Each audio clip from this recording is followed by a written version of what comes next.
Hey guys, I was all done with the generator and I went to drop it off, and then we got to talking, and because he's going to be renting his RV out, this thing ideally needs to have a remote start.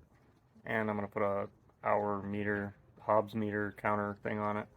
So I think I figured out that I'm going to use an alarm from the same company that I always do remote start alarms from, but I'm not going to use a remote start alarm because max you can do that is for like 20 seconds.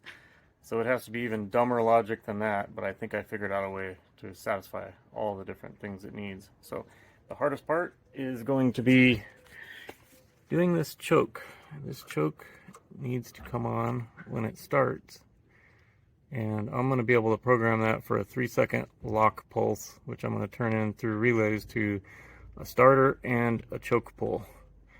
And then I'm going to be using the starter kill relay, which the alarm comes with, to unkill the kill switch on this. Because I checked all these wires last night, and this thing, that's off. So right now 2 of those wires are grounded, and then when it goes to the on position, it ungrounds that pair of wires. That's what my relay is going to do. And then over here during crank, that's another power comes in on the white and goes out on that black and white in the middle to the starter. So that's 2 of the wires. The other 2 are for the kill, and then the other 2 where this plugs in. I was looking for the 6. This only has 4, so that worked out nicely. I didn't have to figure out why there were 6 ignition wires when that didn't make any sense. So yeah, so my choices for this choke are either going to be this trunk pull thing, which only pulls, and it only pulls about ½ inch, and that's 11 pounds of force. What I've seen other people do online for other generators, not this one, but they've used these door lock actuators, which I always have a couple of these on hand for actually doing door locks. But the problem with this is if you only wire it to go one direction, then when it goes to go back the other direction, you gotta push kind of hard because it's having to overcome the gearing in here. But people do it, and it seems like the spring in here is enough to overcome that. So not much room in here. I'm thinking I can get this maybe back in there after I remove the air box. I don't know. Give me a minute. I'm going to play with this. Yeah, I don't know if he came out of this thing. Anyways, guys, I got this kind of pushed back up. I pushed the fuel tube back in. I don't know if you can see it. It's black right here. And this actually kind of doesn't really go anywhere. It's like wedged in there once everything's in there. So I think this is going to be my plan. Not even sure how I'm going to secure it any more than that. I can still turn the fuel deal like that, but it really holds that in place. On this guy, I kind of drew some lines from, because I need to drill a hole in the arm, and it needs to be as close to the pivot point as possible because I only have like just under ½ inch of pull from that. So, but I was looking at the other side of this, and it's got that little dowel or whatever you call that thing. Let me zoom in a little. That thing. So my idea is I might just drill a little hole where that black spot is and put another dowel in the top, because that would be pretty close to the pivot point. And then I think at that point it's only needing to move. It only goes to about right there, I believe. Let's see. Yeah, right there. It actually, the arm moves farther than that, but or maybe not. Anyways, if I had a dowel sticking out the top, I think that will work. I'll figure it out. I'll show you what I come up with. Okay, it's a little later in the night, and now we still have the little copper tube in there, and I flared the top of it out. However, now we have a guitar string going around it to pull on it. So I'm going to take this guitar string and then clamp it to that other cable wherever it needs to be. And I figured out instead of pulling from that direction, it needs to pull from straight that direction. So it's actually gonna, right here where it's at, I kind of filed that out with some those little spinny bits you put on your drill that grinds things out. It's like carbide or whatever. And I took a tea light candle and tried to sorry about my ugly thumb, tried to get some wax on this guitar string, and that didn't do very much, but it's real smooth anyway. So anyway, hopefully this will work and it won't interfere with the spring because it'll be on the left side of it now. The spring goes from right here straight to this big guy. So this will be a little bit to the left of it. It'll stay behind it. Alright guys, after lots of tinkering, here we go.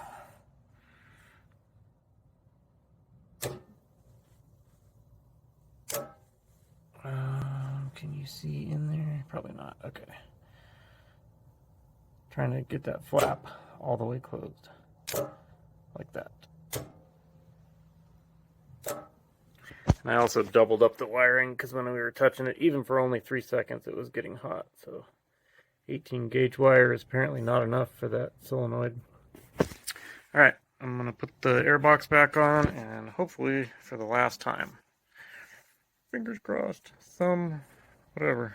So I had a door lock module and some remotes and stuff on order, but in the meantime I wanted to take this old remote start alarm that I had and kind of mock it up, get all the wires prepped, and just do like a proof of concept. But it didn't end up being compatible with the remote I had, so, but I still got it wired up. Okay, I think I'm going to show you guys this part of it. So I'm not going to pull the key switch out again, but this is the back side of the key switch. It plugs in right here. Okay, so that's our starter wire. And where'd the other one go? Right here. That's our power wire. So if I'm twisting. Okay. Okay, yeah. So those have no continuity when it's in the on position, and when it's in the off position, they do have continuity. So I don't care if they go to ground or what they go to. That means basically if I take either one of those wires and just open it up, so this black or this green, I'll just cut it and I'll send one side to one wire, the other side of where I cut to another wire on the relay, and it'll open that circuit whenever it's whenever it's running. And then whenever you hit the off button, it'll reconnect it, and because this switch will be in the off position, it'll kill it. So yeah, is it going to be easier? Yeah, I'll leave this unplugged for now.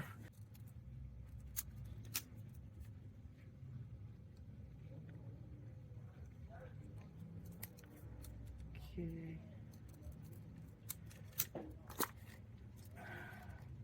Maybe I won't double it up. I don't have a whole lot of crap. Hopefully that will. Yeah, that'll work. It's not a very tight fit, but it's holding. See.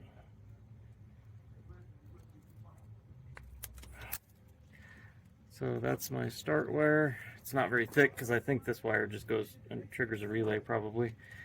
So I'm just going to take my wire, and actually maybe I'll use a smaller gauge wire. I think I will. I want to save this.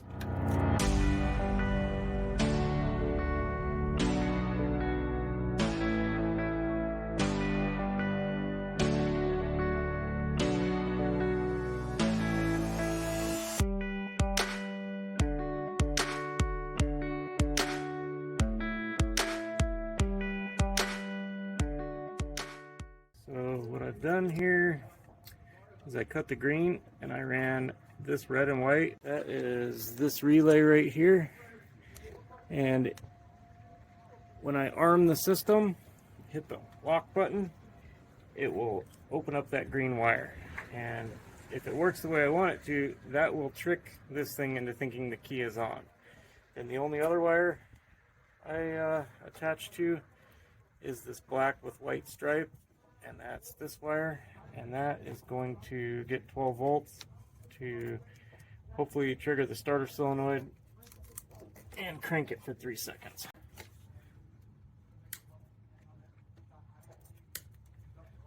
Okay, is that everything I need to connect to? And then if you remember, right here is the back side of our trunk pop solenoid for the, whatchamacallit, the choke. Alright, I think that's it, so I'm going to button this back up.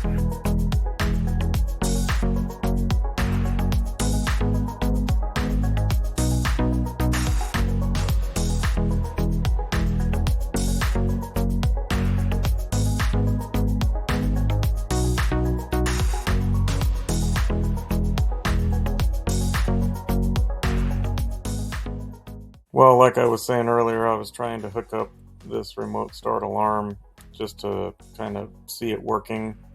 It would never have fit inside the enclosure, so I had to order the other thing, but I couldn't get the remote to pair to it. So anyways, that was all a waste of time. So, but I can still trigger it manually, as you'll see here. Well, I can still mimic it without the alarm. So here's switch on, and here's and then now, so that would be like hitting lock, and then when I hit unlock, it'll kill it. Alright guys, it's nighttime, it's much later. So this already had a hole right behind here, a smaller hole, so I just enlarged it and used this round switch. I was going to use a square one, but because there was already a hole and it was in the position it was in, it was easier to enlarge it and just use this. So what I think I'm going to do, because that doesn't leave me very much room to write anything, and I'm almost wondering if that hole was meant for this word right here. It said like circuit breaker, push on, out, off, or something like that. Like, I don't know. Anyway. What I did is I found some, they're about the size of a business card. They're real thin aluminum, and they're just aluminum plates that are, I think, anodized with matte black, which will match this right here. They're about the size of business cards, and I can engrave them with my little laser engraver thing. Alright guys, I kind of forgot to record it, but this little hour meter thing finally showed up, and this is the second one that I ordered. The first one hasn't showed up yet, and I was looking around and there's not really a place where I'm going to be able to install it, other than over by the exhaust. So it's going to get pretty hot over there, so that's why I bought a backup and one that would fit on the outside. So the other one kind of flush mounts, but it's an analog one. It's like 2 3/4 inch deep. So on the other side of the generator where the exhaust is, it'll maybe go like right down low like that. I think I'm going to do both because this guy has a forever battery on the inside. So the wire doesn't actually plug into this. You see that little groove right there? That runs the whole length of it. You literally just press the wire down into that groove the whole length. Like I set it on there, you know, with it upside down, and then took a butter knife and just kind of pressed it on in. And then when I went to mount it, I drilled a hole so it could go through. But yeah, it's just, it's induction on both ends. I think I'm gonna run it through this hole here.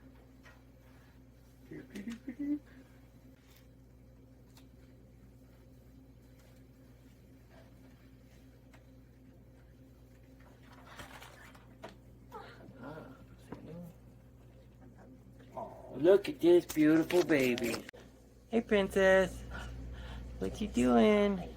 Hi, beautiful. Okay, so I routed it on top of that. It did have instructions, and it said to wrap it like 5 or 6 times, I think. But I'm sure the more the better.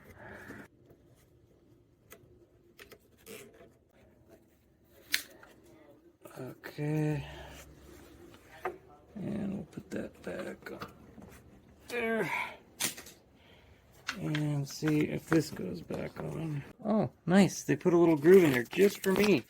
Just for that. Look. See that little groove that the wire goes in? That was intended just for me. Okay, so if that crappy connector made a connection, then the hourglass should start blinking. Okay, so I'm gonna try to start it. Hey, nice!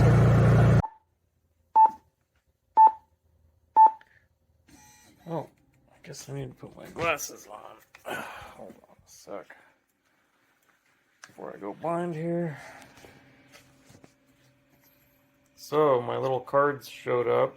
I don't know if I talked about that on the video yet, but I ordered 100 of these cards. That was the least amount I could get. You know, I only wanted... Really, I wanted one, but I knew I'd screw some up. Alright guys, I just got it installed. What do you think? May not be perfect, but it does look way better. I think it looks way better than it would have had I just... I mean, I did buy a label maker, but I think this looks way better than a label maker would have looked. And I think in the sunlight, you won't really be able to see the difference between where I did my thing and the rest of it very much. So I'm happy with it. Alrighty.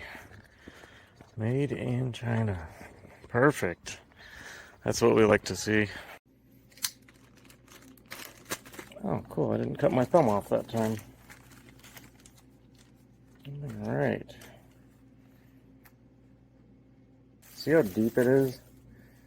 That's why I went ahead and ordered the other one and ended up putting it in, because this one's so deep I can't put it anywhere except for near the exhaust.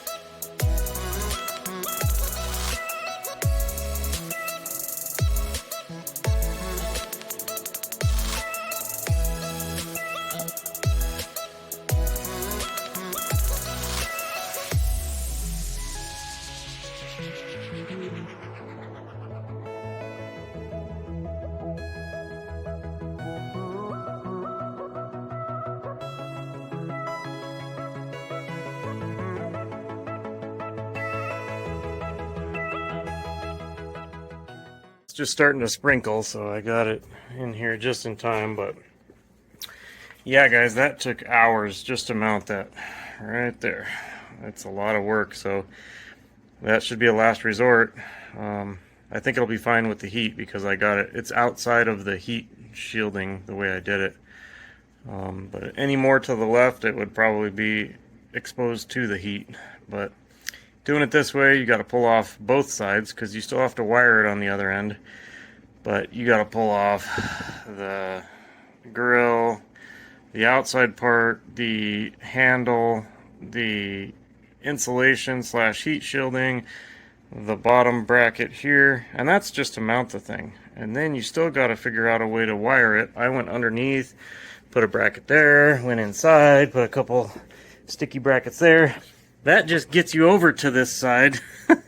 And then you still gotta remove everything to get behind the panel to hook it up. So if you can, I saw another video where a guy just literally did it right, I think he cut it into here, and there is a little bit of space right above the battery. So because you have to completely remove all this stuff anyway, so you might as well mount it on this side. So geez, I can't stop staring at it. It looks so good. It looks like factory.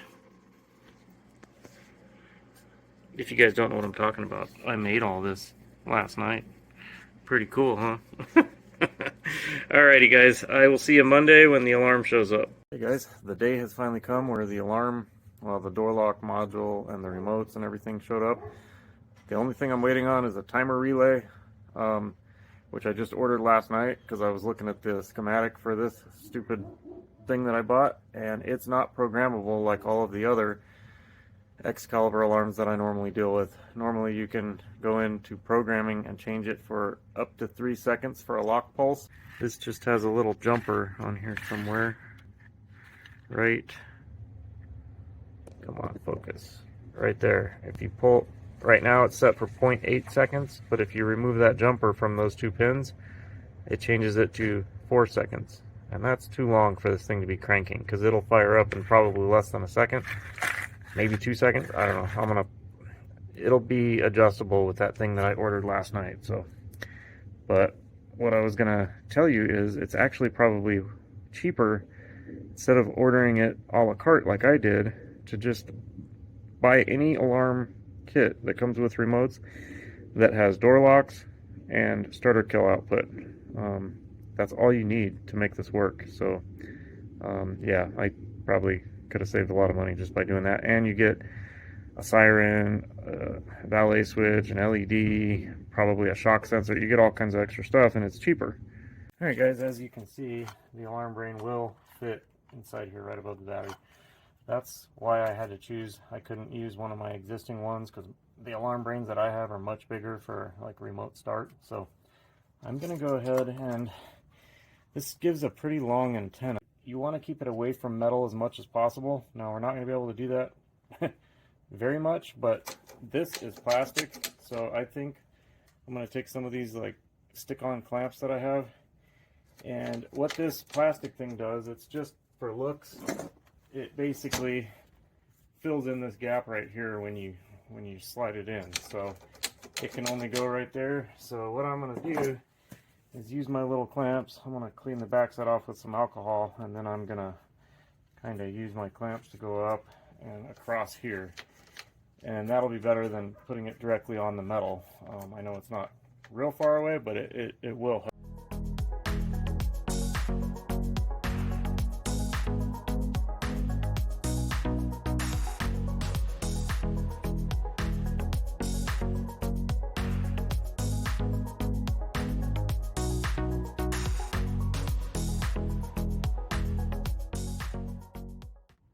Probably kind of hard to see, but anyway, it's on the back side there. And I don't know if you guys are very keen observers on time lapse, but I was trying to cut out part of a thing in there, and I literally cut my freaking antenna wire, and I had to solder it back together.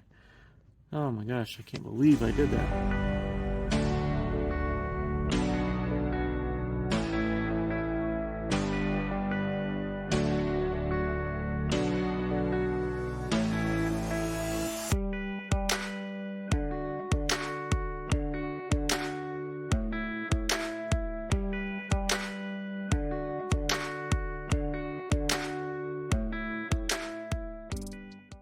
I know it's kind of hard to see what I'm doing there, so I drew up this cheesy little schematic so that if you guys want to copy the way that I'm doing mine, you'll know how to wire up the relays. And really, you don't even need all three relays. If you just want to leave your key switch in the on position when you remote start it, you don't need that switch, and you don't need the bypass relay. All you need is the lock output. So any door lock module that comes with remotes would work, and you just take that green wire, feed it to the two relays for the choke and the starter, and then you probably don't want it to go more than like 2 seconds. So if you can find a door lock module that runs 2 seconds, that's perfect. Just wire up those two relays the way it shows in that schematic, and you don't need the timer relay, and you don't need the switch. So there you go. Okay, I'm pretty much at the point where I gotta wait for the thing, but look, it just showed up. And right now it'll only do everything for 0.8 seconds, so I'll show you. Arm it. So that's all the longer it'll try to crank for. So that's where this guy comes in, and we're gonna lengthen that to, I don't know, 2 seconds, 2.5, something like that.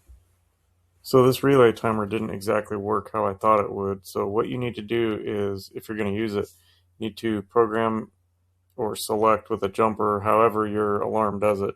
You want the longest lock output time you can get, and then you're going to use this relay timer to shorten that. And here's the diagram of how to wire it. You're just taking the lock output out of the alarm, and you're changing the time on that and feeding it back into the relays like you would the normal lock output. Alright guys, I'm doing a range test. That's my house down at the end. Whoops. Okay, that's all the way zoomed in. Let's see if it starts. Yep. I heard it fire up. Pretty cool. I'll check it. I'm gonna get it cleaned up. I'll check it again tomorrow when it's cold and see if that's long enough. I don't even think it's like a second right now. Let's see. I'll do it one more time.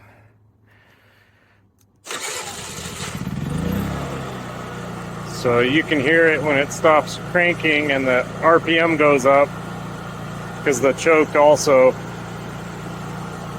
Anyway, okay, that's it for tonight.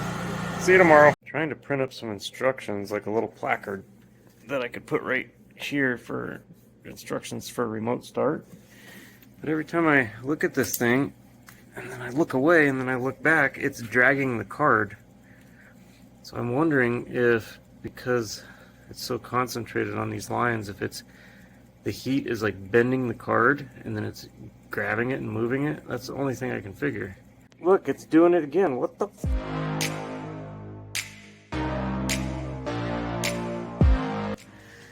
There we are.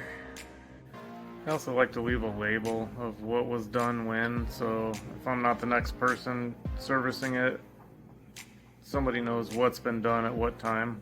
Alrighty guys, she's basically done. I just printed out this little placard with some instructions on what to do, how to remote start it and stuff, so my buddy doesn't have to explain it every time somebody rents out his trailer.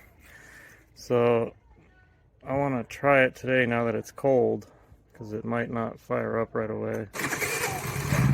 Hey, it did. Cool. I wanted to make sure I didn't need to turn the time up on the crank, but I think that'll be fine. So let's turn it off. Alrighty guys, well, thank you for watching, and like I always say, if it's got parts, you can probably fix it, or in this case, build it or rig it or whatever you want to call it. Alrighty guys, we'll catch you soon. Take care. Well, that's the fuel gauge, and it is reading 0 because last night it spilled all under the car. Had to move it out, pour cat litter on it. Here's what it looked like. Anyways, I went down and bought some new fuel line, and I took that filter out because I guess it was just too steep of a bend. Yeah, right there is what did it. It cracked where it came out of the thing because it had to bend. It was on there for a week and a half or something, and then it wasn't that big last night. I kind of pried it open, but it was enough to leak the whole tank all over the garage. So I'm not gonna put that back in there. It's too dangerous for it if it leaks out. So anyways, yeah, good stuff.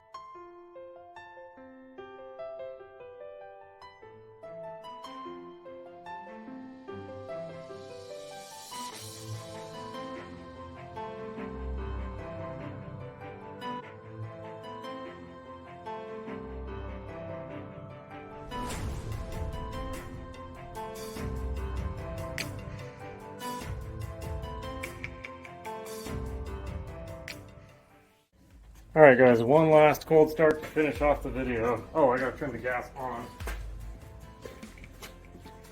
And make sure none of it spills out. Okay, gas is on. The bowl should be filling up. Here we go. Oh, I have my switch turned on. Forgot step 1 of the instructions. Alrighty, here we go.